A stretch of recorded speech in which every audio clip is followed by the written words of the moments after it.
Okay जी, तो पिछली video में हम लोगों ने यहाँ तक कर लिया था complete and now we are gonna start with the ट्रांसपोजॉन्स।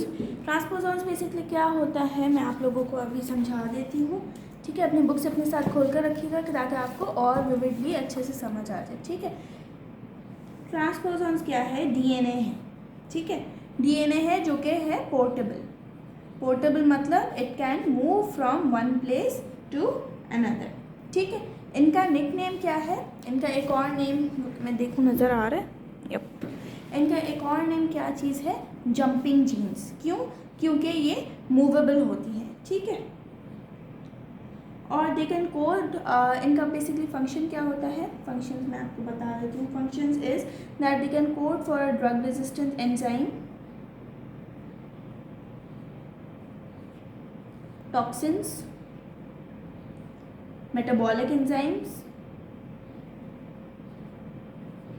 और ये क्या कर सकती हैं? म्यूटेशन भी करवा सकती हैं, ठीक है। या तो ये ड्रग रेजिस्टेंस करवाएंगी, या टॉक्सिन्स को रोकेंगी, या फिर मेटाबॉलिक एंजाइम्स को प्रोड्यूस करेंगी, या फिर म्यूटेशन भी करवाएंगी। अच्छा, ट्रांसपोजॉन्स के अंदर क्या होता है? It is made up of DNA. अच्छा, डीएनए भी किस टाइप का डीएनए होता है हमारे पास? इसके अंदर इन्वर्टेड रिपीट्स की सीक्वेंस होती है, ठीक है। इसके अंदर 4 डोमेन्स होते हैं, सही है। यहाँ पर आप देख सकते होगे, आपकी बुक में लिखा है, ये देखो। इसके जो एंड्स हैं, एंड्स पर क्या है हमारे पास? 2 इन्वर्टेड रिपीट्स हैं। बीच में हमारे पास ट्रांसपोजेज जीन है, ठीक है। उसके बाद फिर से हमारे पास ये एंटीबायोटिक रेजिस्टेंस की जीन है, फिर हमारे पास इन्वर्टेड रिपीट्स हैं, ठीक है। तो ये इन्वर्टेड रिपीट्स क्यों है हमारे पास? ये बेसिकली इसके एंड को कवर करते हैं और ये होते हैं शॉर्ट डीएनए सीक्वेंस, ठीक है। अब ये जो है ये जो इसकी सेकंड जीन होती है ट्रांसपोजेज, यहाँ पर इसका फंक्शन लिखा हुआ है, this is use for the integration process. और जो थर्ड जीन इसकी है हमारे पास, वो है repressor gene that regulates the synthesis of the transposase and the protein encoded by the fourth domain which is the enzyme mediated antibiotic resistance. अच्छा, यहाँ पे आपको फोर्थ डोमेन नहीं दिखाया गया, लेकिन यहाँ पे फोर्थ डोमेन आपका रेजिस्टेंस के लिए होता है, थर्ड डोमेन आपका रिप्रेसर होता है। रिप्रेसर मतलब किसी चीज़ को सप्रेस करना, ठीक है। और ये क्या करता है? ये चीज़ रेगुलेट करता है सिंथेसिस को। किस चीज़ की सिंथेसिस? ट्रांसपोजेज जो जीन होती है उसकी सिंथेसिस को रेगुलेट करता है। ट्रांसपोजेज किसके लिए यूज़ होती है? For the integration. साइड में इन्वर्टेड रिपीट्स होते हैं, उसके बाद आपके पास रेजिस्टेंस जीन आती है, रिप्रेसर जीन्स आती हैं, ठीक है। और ये ट्रांसफ़र किस तरीके से होती है? By the help of conjugation. अच्छा, अब कॉन्जुगेशन के अंदर क्या होता है? पाइलाई प्रोड्यूस होते हैं बिटवीन 2 बैक्टीरिया और प्लाज्मिड्स के थ्रू ट्रांसफ़र होता है। This is known as conjugative transposons. In contrast to plasmids or bacterial viruses, transposons are not capable of independent replication. Replication इनकी independent नहीं होती, बल्कि it is dependent on the part of the DNA, ठीक है। DNA पे dependent होता है इनकी replication, ठीक है। और इनकी जो sequences होती हैं, these are also known as the insertion sequences, ठीक है। एक इन्वर्टेड रिपीट्स होते हैं साइड में, और बीच में इनकी इंसर्शन सीक्वेंसेस भी होती हैं। और इंसर्शन सीक्वेंसेस के पास क्या होता है? दे हैव फ्यूअर बेसिस कम होते हैं। और उसके बाद ये जब इनके बेसिस कम होते हैं तो they can not be used for coding, ठीक है। ये किसके लिए यूज़ होते हैं? ये यूज़ होते हैं for the mutation, for sorry guys for the disturbance. तो ये जो है बेसिकली जो जीन्स होती हैं, they are use for mutation, ठीक है। तो मैंने आप लोगों को ये टॉपिक आपको होपफुली क्लियर होगा ट्रांसपोजॉन्स वाला। Now we move on to the structures outside the cell wall. उसके अंदर हमारे पास कैप्सूल आएगा, फ्लैजेला, पाइलाई, ये सारी चीज़ें आ जाएंगी। अच्छा, सबसे पहली चीज़ हमारे पास आएगी कैप्सूल। कैप्सूल किससे बाहर होगा? सेल वॉल से भी बाहर। ये देखो, ये है हमारे पास साइटोप्लाज्मिक मेम्ब्रेन, उसके बाद हमारे पास सेल वॉल। सेल वॉल के बाहर एक इस तरीके से लेयर होगी, और इस लेयर को हम क्या कहेंगे? कैप्सूल कहेंगे। This is made up of gelatin, ठीक है। जेलेटिनस लेयर होगी। It is made up of polysaccharide, sorry not gelatin, this is made up of polysaccharide, ठीक है। और ये डिपेंड करेगी on the serology and upon the species. जिस तरीके का स्पीशी होगा उस तरीके के कैप्सूल भी उस तरीके से ओरिएंटेड होगा, और इसके अंदर शुगर्स के भी डिफरेंसेस होंगे, सही। अब कैप्सूल के सबसे पहले मैं आपको बता दूं फंक्शंस। फंक्शन क्या है इसके अंदर? सबसे पहले तो फेगोसाइटोसिस करेगा, और विरुलेंस बनाएगा बैक्टीरिया को। सेकेंड इसका है इट प्रोड्यूसेस एंटी सीरम, ठीक है, प्रोटेक्शन के लिए। और इसके अंदर एक और चीज़ है that is known as the quellung reaction. ये बहुत इंपॉर्टेंट है, ये आपके MCQs में भी आता है या आपके वाइवा में भी आपसे पूछा जाता है, और आपसे ऐसे भी पूछा जाता है कि क्वेलन रिएक्शन कौन सी चीज़ करती है, किस वजह से होता है, तो आप बताओगे कैप्सूल की वजह से, ठीक है। इसको आप मार्क कर लें अपनी बुक में कि this is very very important for your MCQs। अच्छा, क्वेलन रिएक्शन के अंदर क्या होगा कि जब एंटीबॉडी हमारे पास प्रेजेंट होती है तो फिर कैप्सूल स्वेल हो जाएगा, ठीक है। जब भी हमारे पास एंटी सीरम यूज़ होगा अगेंस्ट द पॉलीसैकेराइड, देखो यहाँ पे ये हमारे पास है हमारा कैप्सूल किससे बना है, पॉलीसैकेराइड से। अब मैंने यहाँ पर आके एक और एंटी सीरम यूज़ कर लिया, ठीक है, तो उसके रिएक्शन के तौर पे ये जो कैप्सूल है वो बहुत ज़्यादा स्वेल कर जाएगा, और वो जो कैप्सूल की स्वेलिंग होगी, वो जो उसका इंक्रीज इन साइज़ होगा, इतना बड़ा कैप्सूल हो जाएगा, उसको हम कहेंगे क्वेलन रिएक्शन, ठीक है। ये चीज़ आपने याद रखनी है लास्ट में, ठीक है। अब इसके और भी फंक्शन है। सबसे पहला तो इसका फंक्शन था phagocytosis, virulence, it is used in anti serum, quellung reaction, ये इसके फंक्शंस हैं। एंड दूसरे भी इसके फंक्शंस दिए हुए हैं कि it is used as antigens, ठीक है। और ये किसको ख़त्म करता है, एंटीबॉडीज़, प्रोटेक्टिव जो एंटीबॉडीज़ होती हैं उसको ख़त्म कर देता है। तभी this is also use as antigen, phagocytosis, virulence factor, quellung reaction, swelling हो जाती है, ठीक है। उसके बाद it plays a role in the adherence of bacteria. देखो जहाँ पर भी आपके पास पॉलीसैकेराइड आ जाए ना, वहाँ पे जो कार्बोहाइड्रेट्स होते हैं ना, उनके एडहेरेंस की प्रॉपर्टी बहुत ज़्यादा होती है, ठीक है। तो ये एडहेयर करता है बैक्टीरिया को कहाँ पे, to different structures, for example the human tissues. जब ये ह्यूमन टिश्यूज़ को जाके चिपक जाता है, जैसे ये बैक्टीरिया है, ये बैक्टीरिया का कैप्सूल है, अब ये मेरा टिश्यू है, ठीक है, ये ह्यूमन टिश्यू है, ये कैप्सूल जाके इस टिश्यू को चिपक जाएगा, ठीक है। और ये क्या कॉज कर देगा, यहाँ पे इन्फेक्शंस कॉज करेगा, ठीक है।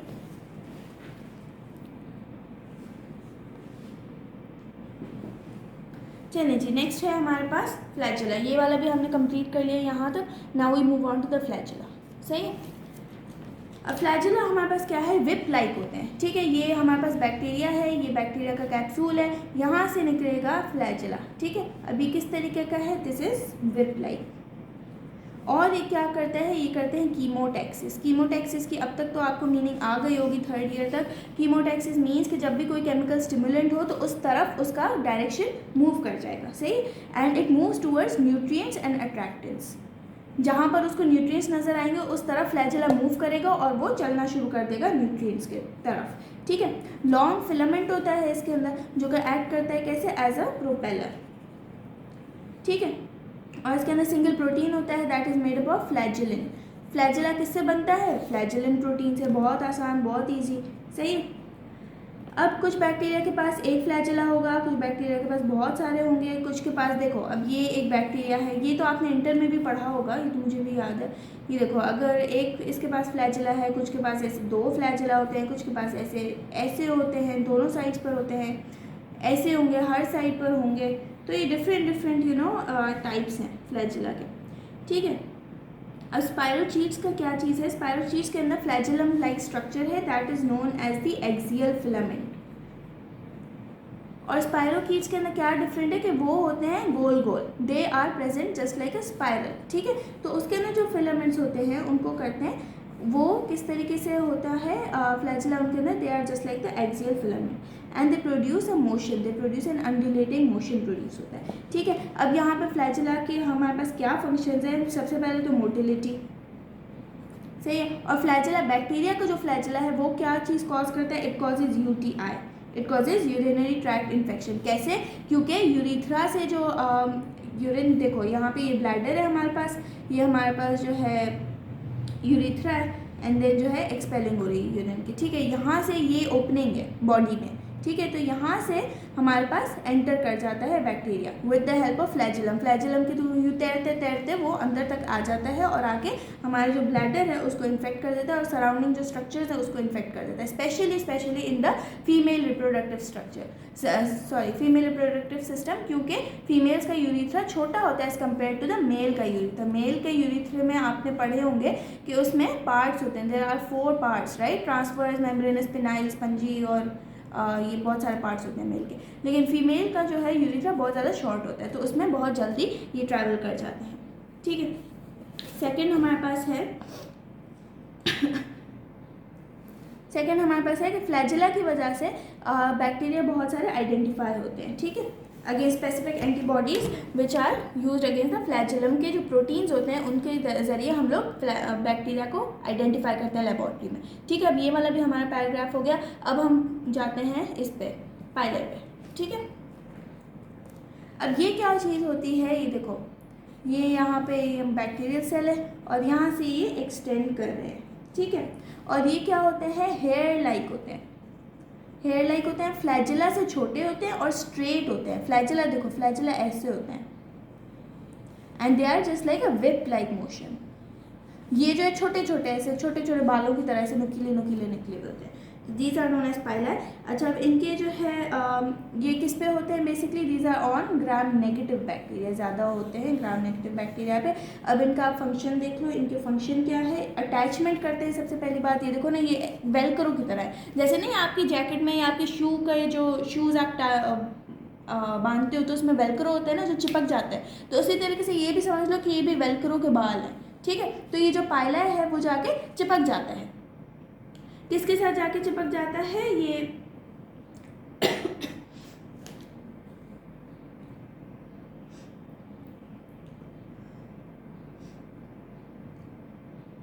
एक सेकेंड जी, हाँ, तो ये बैक्टीरिया को अटैच कर देता है on the human cell surface. ये ह्यूमन का सेल है और ये जो है बैक्टीरिया है। अब ये जो इसके बाल है, फॉर एग्जाम्पल ये जो पाइलर हैं इसके, उससे ये जाके चिपक जाएगा ह्यूमन सेल के सरफेस के साथ, ठीक है। Mutants of neisseria gonorrhoeae that do not form pili are non pathogens. अच्छा, जो चीज़ें पाइलर नहीं बनाते वो क्या होते हैं, वो पैथोजेंस भी नहीं होते, ठीक है। उसके बाद सेकंड फंक्शन है इसका कॉन्जुगेशन। कॉन्जुगेशन किसकी वजह से होता है, due to the presence of a sex pilus. Sex pilus क्या होता है, ये देखो, ये एक सेल है, ये एक दूसरा सेल है, इसके बीच में एक पाइलस बना, एक इस तरीके से पैसेज बन गया ना। पैसेज में से क्या ट्रांसफ़र हो रहा है, प्लाज्मिड्स जो है ट्रांसफ़र हो रहे हैं, ठीक है। वो चीज़ें ट्रांसफ़र हो रही हैं, ट्रांसपोजोन्स भी ट्रांसफ़र हो रहे हैं, जो एक्स्ट्रा जेनेटिक मटेरियल होता है वो चीज़ें ट्रांसफ़र हो रही है, रेप्लिकेशन हो रही है, ठीक है। उसके बाद हमारे पास क्या चीज़ आती है, ये चीज़ मैंने कवर कर ली है, ये वाला पैराग्राफ कवर हो चुका है। नेक्स्ट हमारे पास आता है glycocalyx which is also known as the slime layer, ठीक है।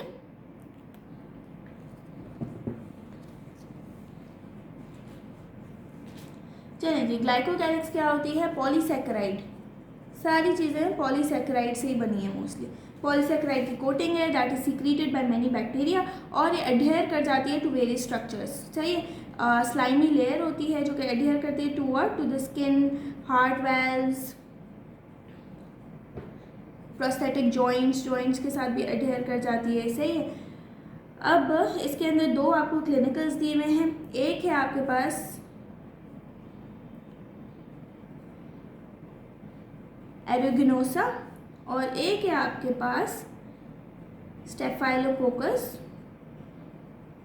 एपिडर्मिस, ठीक है। ये दो क्लिनिकल्स आपने याद रखने हैं for your MCQ point of view. ये जो एरोगिनोसा है ये क्या कॉज करता है, रेस्पिरेटरी ट्रैक्ट इन्फेक्शन कॉज करता है, किस चीज़ में, सिस्टिक फाइब्रोसिस में। सिस्टिक फाइब्रोसिस के पेशेंट्स में रेस्पिरेटरी ट्रैक्ट इन्फेक्शंस कॉज करता है। और ये क्या कॉज करता है, स्टेफाइलोकोकस एपिडर्मिस क्या कॉज करता है, एंडोकार्डाइटिस कॉज करते हैं। और क्या बनाता है, they help to form plaque बना देते हैं, ठीक है। इसमें इतना ज़्यादा कुछ इंपॉर्टेंट है नहीं और बाकी मैं आपको समझा चुकी हूँ ये वाली भी paragraph. Now next we move on to bacterial spores, उसके बाद हमारे पास बस ख़त्म होने वाला है चैप्टर, शुक्र अल्हम्दुलिल्लाह। चलें जी, बैक्टीरियल स्पोर्स। अब स्पोर्स क्यों बनते हैं? स्पोर्स बेसिकली होता क्या है? स्पोर्स होते हैं एक बहुत ही रेजिस्टेंट किस्म का स्ट्रक्चर जो कि क्यों डेवलप होता है? जब बैक्टीरिया को प्रोटेक्ट करना हो किस चीज़ से, कौन कौन से फैक्टर्स होते हैं? हीट होती है हमारे पास, dehydration, radiation, UV light, chemicals, ठीक है, इन सब से प्रोटेक्ट करती है जब स्पोर्स बन जाते हैं, सही है। और ये किस में यूजुअली बनते हैं? ये बनते हैं ग्राम पॉजिटिव बैक्टीरिया में। जो हमने ऊपर पढ़ा था पाइला है, वो किस में बन रहे थे? वो बन रहे थे ग्राम नेगेटिव बैक्टीरिया में, ज़्यादा कॉमन बन रहे थे। लेकिन ये जो स्पोर्स हैं वो बन रहे हैं किसमें? ग्राम पॉजिटिव बैक्टीरिया में बहुत ज़्यादा बन रहे हैं, ठीक है,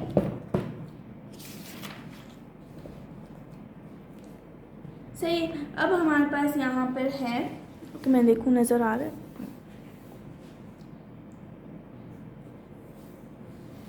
ठीक है। अब हमारे पास यहाँ पर दो जीनस हैं। एक है हमारे पास जीनस बैसिलस, जो कि इंक्लूड करता है किस चीज़ को? Agent of anthrax. और एक है genus clostridium, that includes what? It includes tetanus and botulism. तो ये चीज़ें आपने याद रखनी है क्योंकि ये आ जाती हैं एमसीक्यूज़ में ऐसी चीज़ें, तो फिर ये आपको याद होंगी तो आपका अच्छे से पेपर निकल जाएगा। उसके बाद इसके अंदर स्पोर फॉर्मेशन होती है। जब स्पोर फॉर्मेशन होती है तो ये सेल के अंदर हो जाती है, ठीक है। ये बैक्टीरियल सेल है, सेल के अंदर क्या बन जाएगा? स्पोर। और स्पोर के अंदर क्या चीज़ होती है? थोड़ा सा हमारे पास साइटोप्लाज्म होता है, सेल मेम्ब्रेन होता है, ये देखो ये वाला सेल मेम्ब्रेन आ गया। उसके बाद हमारे पास पेप्टाइडोग्लाइकन आएगा, डीएनए आएगा, बैक्टीरियल डीएनए आएगा, वाटर आएगा, और सबसे ज़्यादा इंपॉर्टेंट चीज़ जो इसको प्रोटेक्ट करती है from the environment, that is its keratin coat. Keratin coat होता है ऊपर, तो ये जो है सारे जो भी जितने भी इन्वायरमेंटल फैक्टर्स आते हैं उस सब से प्रोटेक्ट होता है, ठीक है। The resistance may be mediated by dipicolinic acid which is a calcium chelator found only in spores. ये बहुत इंपॉर्टेंट चीज़ है कि कौन सा ऐसा सब्सटेंस होता है, डिपिकोलिनिक एसिड। ये क्या है? ये कैल्शियम चिलेटर है और ये सिर्फ और सिर्फ स्पोर्स में पाया जाता है। And this is very highly important for your MCQs कि ऐसी कौन सी चीज़ें जो स्पोर्स में होती है जिसकी वजह से स्पोर्स अपना फंक्शन कर पाते हैं, तो ये चीज़ आपने बतानी है। पीछे भी मैंने आपको दो ऐसे हाईलाइट करवाए थे जी, ये देखो यहाँ पर ये देखो डायअमाइनोमैलिक एसिड और डी एलेनाइन, ये भी यूनिक है टू द बैक्टीरियल सेल, ये यूनिक है टू द बैक्टीरियल सेल। और unique to the bacterial spore is dipicolinic acid, ठीक है, जो कि क्या है? कैल्शियम चिलेटर है, सही है। उसका सॉरी मेरा प्रोनाउंसिएशन थोड़ा सा गलत हो गया, आप लोग देख लेना अपना प्रोनाउंसिएशन, सही है। अब स्पोर के अंदर क्या होता है? मेटाबॉलिज्म ज़ीरो हो जाता है, मेटाबॉलिक एक्टिविटी ख़त्म हो जाती है और ये क्या रहता है? इन अ डॉर्मेंट स्टेट। और जब इसके पास न्यूट्रिएंट्स मौजूद होते हैं, फिर इसका जब हर सारी कंडीशन इसके पास अगर फेवरेबल आ जाती हैं, तो फिर इसके जो एंजाइम्स होते हैं वो कोट को हटा देते हैं। यहाँ पर जो केराटिन का कोट बना है ना, उसको जो है एंजाइम्स सारे मिलके एंजाइम्स तोड़ देते हैं, ठीक है। और फिर से बैक्टीरिया का सेल प्रॉपरली जिंदा बाहर आ जाता है, सही। तो बैक्टीरिया को मरने से बचाने के लिए उसको स्पोर्स बनाने पड़ते हैं। एंड मैंने वही बताया आपको कि ये प्रोटेक्ट करता है फ्रॉम हीट, फ्रॉम केमिकल्स, ठीक है। और जो है ये देखो, अगर जो है हम स्टेरिलाइजेशन करते हैं तो स्टेरिलाइजेशन के थ्रू बैक्टीरिया नहीं मरते, ठीक है। अगर हम इसको बॉयल करें, देखो स्टेरिलाइजेशन क्या चीज़ है? इट इज़ बेसिकली जब हम उसको स्टीम पे हीट करेंगे तब ही इसमें बैक्टीरिया मरेंगे। अगर हम उसको बॉयल करेंगे, जैसे बच्चों की फीडर होती है उनको हम बॉयल करते हैं, तो उसमें से बैक्टीरिया नहीं मरेंगे, ठीक है। क्यों? क्योंकि बैक्टीरिया इतने ज़्यादा हीट रेजिस्टेंट होते हैं कि वो स्पोर्स बना के छुप के बैठ जाते हैं और जैसे ही उनको फेवरेबल कंडीशंस मिलती हैं तो फिर वो फिर से रिप्रोड्यूस करना शुरू हो जाते हैं। तो बॉइलिंग इज़ नॉट इफेक्टिव, बल्कि यहाँ पर कौन सी कंडीशंस है वो आपने लाजमी याद करनी है। 121 डिग्री सेल्सियस फॉर 15 मिनट्स। और इसको क्या कहते हैं? इसको कहते हैं ऑटोक्लेविंग, ठीक है। This is to ensure the sterility of products for the medical use, ठीक है। and spores are not seen in clinical specimens recovered from patients because the supply of nutrients is adequate. ठीक है, अब spores यहाँ पर नहीं देखे जाते क्लिनिकल स्पेसिमेंस में क्योंकि न्यूट्रिएंट्स ही इतने ज़्यादा हैं तो बैक्टीरिया ही देखे जाते हैं. इसको आप हाईलाइट कर लें. ऑटोक्लेविंग क्या होती है, कितने टेम्परेचर पे कितने टाइम पे, ये भी आपके एमसीक्यू में भी आ सकता है, वाइवा में भी कोई आपसे पूछ सकता है. ठीक है, अब यहाँ पे देखो ये सेल वॉल है, इसके अंदर ये न्यूक्लियोइड है, प्लाज्मा मेम्ब्रेन है, फिर यहाँ पर एक कोट बन रहा है, सेप्टम बन गया पहले. ठीक है, सेप्टम के अंदर यहाँ पे उसने डीएनए अपने साथ रख लिया. उसके बाद ये देखो ये इसने अलग से एक न्यूक्लियस बना दिया, that is actually the spore and इसके अंदर पेप्टाइडोग्लाइकन है. अब इस पेप्टाइडोग्लाइकन वाली लेयर के ऊपर केराटिन कोट आ गया और ये एक बन गया फ्री स्पोर. ठीक है, तो these are the steps of spore formation. अब हम लोग चलते हैं आगे, ये वाला टेबल करेंगे एंड देन हम लोग ये वाली वीडियो को एंड कर देंगे. ठीक है, इंपॉर्टेंट फीचर्स ऑफ स्पोर्स, ये तो बस अभी हमने पढ़ा, तो बस इसको रिव्यू करना है. Highly resistant to heating, spores are not killed by boiling but they are killed at 121 degree Celsius. This is very important for MCQ के आपसे पूछ सकते हैं कि स्पोर्स कितने टेम्परेचर में मरते हैं, तो आप ये बताओगे कि the spores are killed at 121 degree Celsius, they are not killed at 120 degree Celsius. ठीक है, उसके बाद medical supplies must be heated to 121 degree Celsius and these are resistant to many chemicals, they can survive for many years, they do not major metabolic activity भी नहीं होती and spores बनते हैं जब न्यूट्रिएंट्स इनसफिशिएंट होती हैं. ठीक है, लेकिन फिर वो वापस से जर्मिनेट कर जाती हैं, जब कंडीशन सही होती हैं तो फिर वापस से जर्मिनेट कर जाती हैं and they are produced by two genera of bacteria, Bacillus and Clostridium. Both of them are gram positive rods. Bacillus और Clostridium ये दोनों क्या करती हैं, प्रोड्यूस करती हैं स्पोर्स, और ये दोनों क्या है, ये दोनों हैं ग्राम पॉजिटिव रॉड्स. ये वाली लाइन भी आप अंडरलाइन कर लें अपने लिए एमसीक्यूज के लिए. ठीक है, अब यहाँ पे देखें, ठीक है, क्या चीज़ है, wounds contaminated with soil can be infected with spores and cause diseases such as tetanus and gas gangrene. अच्छा, अब देखो जब भी कोई किसी बंदे का एक्सीडेंट होता है और वो बंदा गिरता है रोड पे, ठीक है, और अगर उसको इस तरीके से बाजू पे या टांग पे उसको इस तरीके से खराश आ गई, उसका खून निकला और उसके अंदर मट्टी चली गई उस बंदे के अंदर, तो उसको क्यों हम टेटनस का इंजेक्शन लगाते हैं, क्योंकि जो रोड पे चीज़ें पड़ी होती हैं, जो स्पोर्स होते हैं वो इनएक्टिव होते हैं. लेकिन जब उनको ह्यूमन का वो मिल जाएगा एरिया, राइट, ह्यूमन की उनको बॉडी मिल जाएगी एज द होस्ट, तो उनको फेवरेबल कंडीशंस मिल जाएंगी, तो फिर वो ग्रो करेंगी एंड देन वो बहुत ज़्यादा बैक्टीरिया इंक्रीज होने लग जाएगा, तभी उनको जो है ख़तरा होता है ऑफ टेटनस एंड उनको टेटनस का इंजेक्शन लगाया जाता है. ठीक है, उसके बाद एंटीबायोटिक्स भी इनएक्टिव होती हैं against spores because antibiotics act by inhibiting metabolic pathways of bacteria. अच्छा, एंटीबायोटिक्स स्पोर्स के ऊपर एक्ट नहीं कर सकती, क्यों, क्योंकि स्पोर के ऊपर अराउंड इतना ज़बरदस्त किस्म का ये देखो केराटिन का कोट होता है जिस पे एंटीबायोटिक एक्ट ही नहीं कर सकती, तो स्पोर जो है इतना ज़्यादा वो नहीं होता, जल्दी नहीं मरता. They are not found at the site of infections because nutrients are not limiting. अच्छा, जहाँ पे nutrients limiting होते हैं वहाँ पर स्पोर नज़र आता है. ठीक है, और जैसे लैब वगैरह हो गया या कोई एरिया हो गया, तो वहाँ पर जहाँ पर फूड सफिशेंट है, लाइट वाटर हर चीज़ सफिशेंट है, तो वहाँ पर स्पोर नहीं नज़र आएगा आपको, लेकिन आपको बैक्टीरिया नज़र आएगा. Infection transmitted by spores are caused by species of bacillus और क्लोस्ट्रीडियम. बस वही चीज़ है, बैसिलस और क्लोस्ट्रीडियम ये आपने याद रखना है, दोनों ग्राम पॉजिटिव रॉड्स हैं.